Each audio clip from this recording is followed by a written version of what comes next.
Peace be upon you all, dear brothers and sisters. Today, I want to share with you a true story, a story of friendship, loyalty, fear, patience, and God's mercy. It is a story about real people, real pain, and real goodness that brings light after darkness. So listen with your hearts, because this is one of those real stories that teaches us how good character and sincere brotherhood can change lives.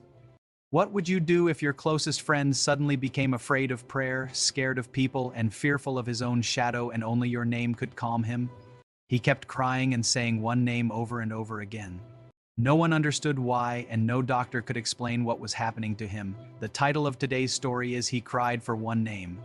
He is Muhammad ibn Hadi ibn Falah al-Harbi. Muhammad ibn Hadi ibn Falah al-Harbi is a man whose co-workers and everyone who knows him praise him. They praise him for helping others, being brave, being strong, and having good manners and good character. Brother Muhammad says, "When I first started working as a teacher, I had a friend named Ibrahim. We were friends. We went together and came back together. We went to the desert together and traveled together. We had one car and one budget, meaning our money was shared. The one who had more would help the one who had less. We were like brothers in everything, and we always went and came together. The father of my friend Ibrahim was very careful about his son. He always checked on his son's friends and tried to meet them to know their religious level and their moral behavior. I met him many times. He was careful that if we wanted to go anywhere, he would get full information about us and where we were going. Sometimes I even saw him follow us with his car to make sure of the place and the trips we were going on, because he was very afraid for his son." Brother Muhammad says, "One day I traveled to my family in Medina during a vacation. After I stayed there for a while, Ibrahim's father called me and said, 'Oh Muhammad, Ibrahim has a strange condition. He keeps saying your name and crying. He says, "Bring me Muhammad," and he cries a lot. His condition has changed. Something happened to him and I don't know what it is." Brother Muhammad says, "I told him, 'Okay, uncle, I will come to you, God willing.' And truly," he says, "I was surprised by Ibrahim's condition, so I came and met the uncle. Then he called Ibrahim. I greeted Ibrahim, then I asked for permission and took him with me in the car. I told the uncle I will go with him to drink coffee." He says, "We went out and I saw Ibrahim talking normally, but there was a change in how he behaved. When it was time for Maghrib prayer and we were in the car, I stopped at a mosque and said, 'Ibrahim, come on, let's get down and pray.' Ibrahim said, 'No, I can't go down to pray. I am afraid they will hit me, the people in the mosque.' I said, 'They will hit you?' He said, 'Yes.' I said, 'Do you know them?' He said, 'No, but I am afraid they will hit me.' Brother Muhammad says, I was surprised. I told him, 'No, no one will hit you. I am with you. Come on, let's go down.' We went down and I knew something was wrong with the boy. When we went to pray and the prayer started and the imam said the opening takbir, Ibrahim ran away and went back to the car. When I finished praying, I went to the car and found Ibrahim there. I started asking him what he felt and what was wrong. He started telling me that he felt fear, and when he slept, he had scary dreams. I said to myself that I should take him to a healer or two people who understand.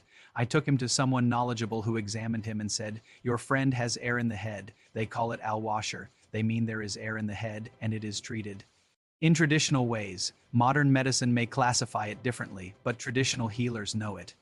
Muhammad said, 'What should I do and where should I go?' He said, 'There is a woman who treats this situation from the noble Bani Hayyar tribe in the northeast of the Kingdom of Saudi Arabia.' Brother Muhammad says, 'I asked Ibrahim's father for permission to take him to the woman, and he said, "May God help you and grant you success." Brother Muhammad says, 'I took Ibrahim and we went to that small settlement with 5 houses, a mosque, and a gas station. The woman looked at Ibrahim and said, "Praise be to God that you brought him. If this continued a little longer, he might have gone crazy." I said, "What is needed now?" She said, "You need to stay here for 4 or 5 days. Find a place to stay. After Fajr prayer, bring him to me. I will do the treatment. I will put a paste on his head and tie his head. Then you go. At Maghrib, you come back. I remove the tie and the paste. Then he sleeps and he comes again at Fajr. We continue until 4 days are finished. After Fajr prayer, we went to the woman. She made the paste, which is a mix of materials, including cider leaves. She put the paste on his head and tied it. She gave instructions. Do not let him talk much. Do not let him get upset or sad until the treatment is finished." Brother Muhammad says, "I took my friend Ibrahim to the room. We stayed together. I went to get food. We ate together and talked lightly until Maghrib. At Maghrib, we went to the aunt. She removed the bandage. He rested. We returned to the room and slept. We did this for 4 days. Before the 4 days finished, Ibrahim's father called Muhammad at night and said he was worried.